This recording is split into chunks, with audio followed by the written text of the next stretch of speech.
Thula makwande siyabingelela Nkosi yami. Lo bingelelayo dokotela u2+2 phansi ejozini. Mawuwela nje ibridge awuhambi nakangakanani. Hawu usufikile. Kuso isigadla senyama esafele emazweni undaba zabantu zakhulumisa. Umakhuluma kwahlula iphoyisa. Ukuthi kwakwenze njani ngelinye ilanga siyohlala phansi isikole. Cha. Ngithi ngibuye la balandeli nabalaleli nawe ke Nkosi yami. Nawe futhi. Ngithake ngibuye ngithi khabo. Bantu bakithi indawo neindawo nezifundazwe masingadideki ukuthi ukuphila kuyinto enjani. Yini efaneleke ukuthi umuntu ayenze esaphila emhlabeni. Sinedingo eziningi, sinefiso ezingafani, kanjalo nokuphumelela kwethu akufani. Namhlanje ngithake ngizokukhuluma ngoba ngike ngakhipha ivideo ngangayiqedela ngebomu.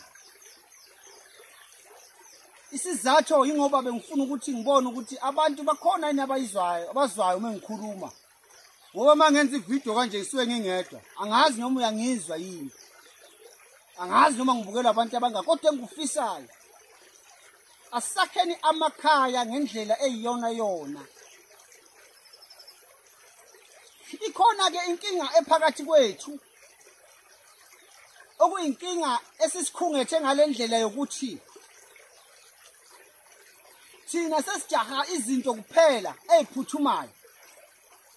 Sesijaha izinto eziphuthumayo. Ngaso sonke isikhathi uma uphuthuma isuke lizoba khona iphutha. Yonke into ozoyenzela emjahweni qaphela iphutha likhona. Awu dokotela uthini manje? Akithi dokotela kuhlezi kusho wena ukuthi singalokho siyalena lena asigijimeni madoda kunzima emhlabeni. Bakithi. Akukhona konke engiyokukhuluma ngomlomo wami okuyikho. Nami ngumuntu. Ukhona okuningi engikukhulumayo kunya ngikwenza.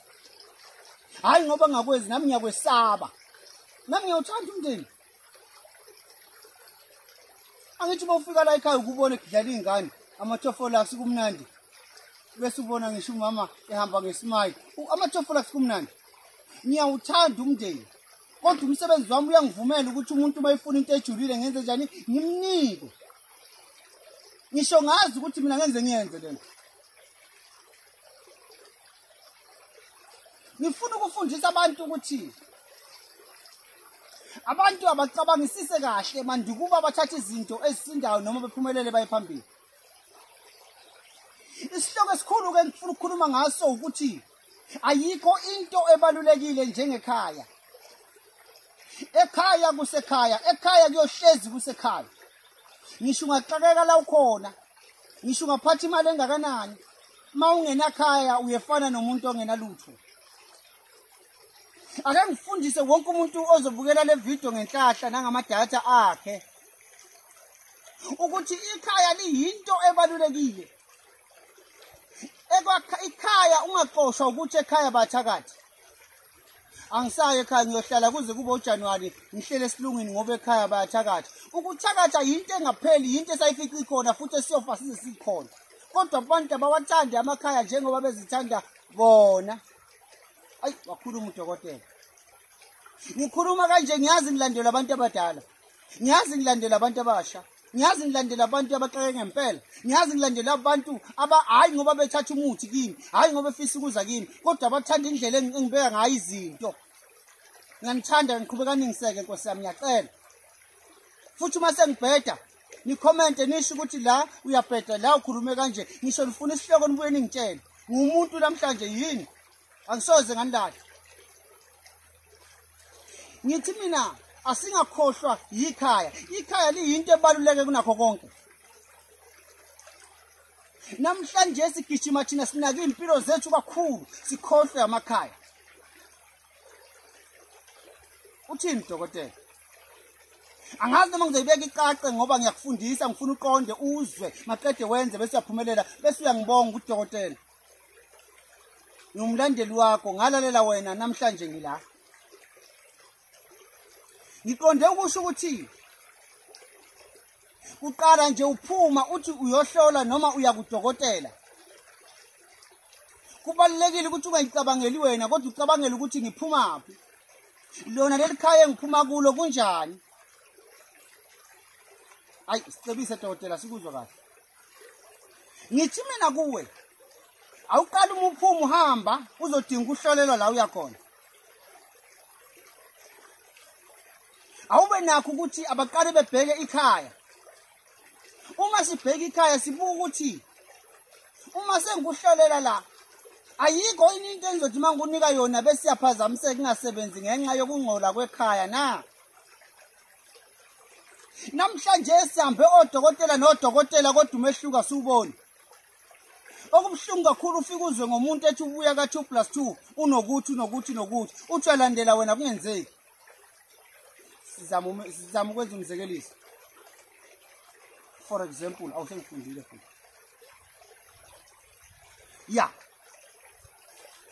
Kunezinto ezigqilaza imizamo yethu. Amakhaya ethu ayafa abulawa izinto ezagqitshwe emakhaya kithi noma zingagqitshwanga umona ohlasela ikhaya. Uyawenza ukuthi noma uphumile uthatha into uthi umufika nayo into ingasebenzi. Phakamani madoda, phakamani makhehla, phakamani siyakhuluma manje ngicela ukusiza naba abantu baNkulunkulu.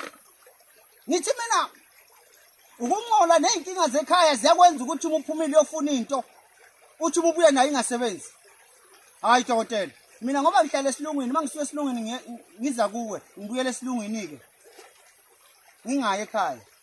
Akusho lutho ngoba lento uphuma naye ekhaya. Ikhaya lingxenye yokuthi izinto esizenzayo zingaphumeleli ukubosheka kwekhaya.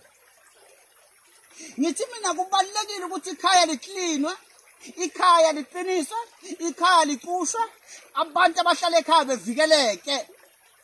Kuyosisiza ukuthi nanoma ngayini esiyenzayo lapho esikhona ngokwehlukahlukana kweindawo esihlala khona siphume ekhaya siphumelele. Phakama ndoda enkulu. Cela ukufundisa abantu iqiniso. Ekhaya kusekhaya.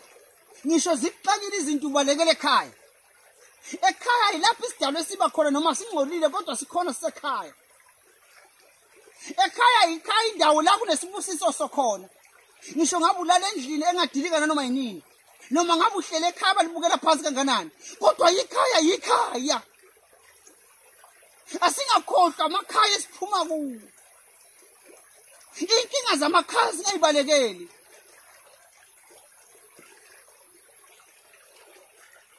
Uma ukhohlwa ikhaya uyokhohlwa nabafowenu uyokhohlwa na umndeni.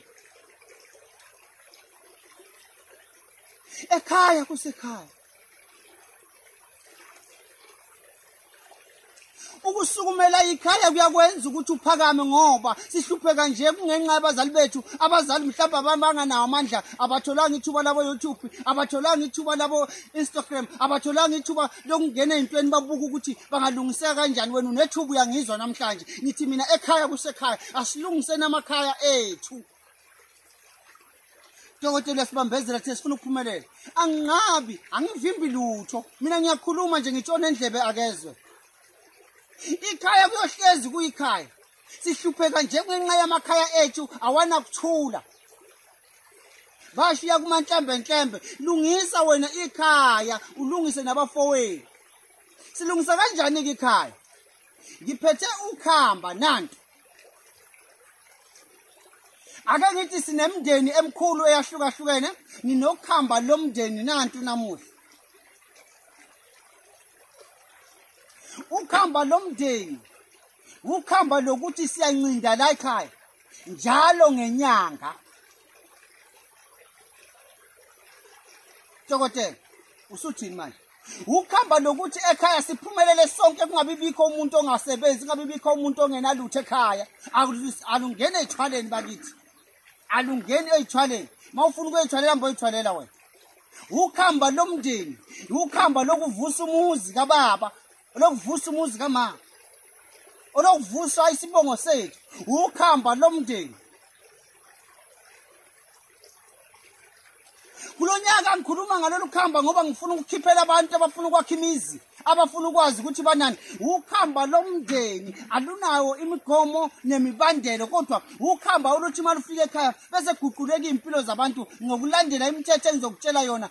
Asingene ebungozini la, ubuhle bodwa ngoba sifuna sonke la ekhaya siphumelele omncane esikoleni. Kuyafeyila ingane esikoleni, awunalo ukhamba wena. Ingane azuthola umsebenzi, awunalo ukhamba kini.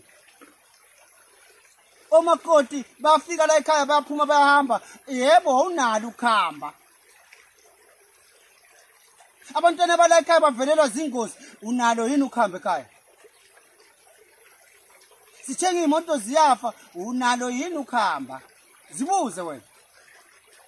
Nkosi yami, ngiyaxolisa ngibuye nginyukela umoya mangikhuluma. Hayi ngoba nginolaka, hayi ngoba ngingcono, kodwa ngudokotela wesintu osenesikhathi esebenza abantu. Dokotela wazi ukuthi uma ethi khuluma ngomuntu ukhuluma ngani. Uma ngithi ngila ngikhona ngenxa yakho, asikhomenteni bakithi. Ngavulile ama-comment manje. Ngavumile ama-comment ngithi awangena ama-comment ngizwe ngifunde ngiqonde ningifundise ngazi. Ngiyacela bakithi kube khona ukuthula. Le channel ngayicela ngathi Nkosi yami angiwathapha ngeFacebook, ngiyacela ukuthi ngikwenze nami lokhu ngoba indlela engisebenza ngayo. Ngiyacela abantu basukume ngempela, basukumela amakhaya. Ikhaya yikhaya, ngaphandle kwekhaya singeke sabalutho. Ilokho bengifuna ukukhulumisa, ilokho bengifuna ukukushiya kini ngutshale, nikuzwe ngiqonde. Ziningi izinto ezenzayo la ekhaya. Ikhaya liyasukunyelwa, liyafana nempilo yakho. Ngiyacela ungifonele uma unesifiso sokubonana nami. Inombolo yami ithi 076 45 400 45 076 45 400 45. Kunjalo kusazoba njalo futhi. Ngeke kuhlale kunje. Ayikho umuntu azohlupheka kuze kuyovalwa khapho. That's why ngithi ngeke kuhlale kunjani kunje. Nibalulekile, ngiyalithanda papa.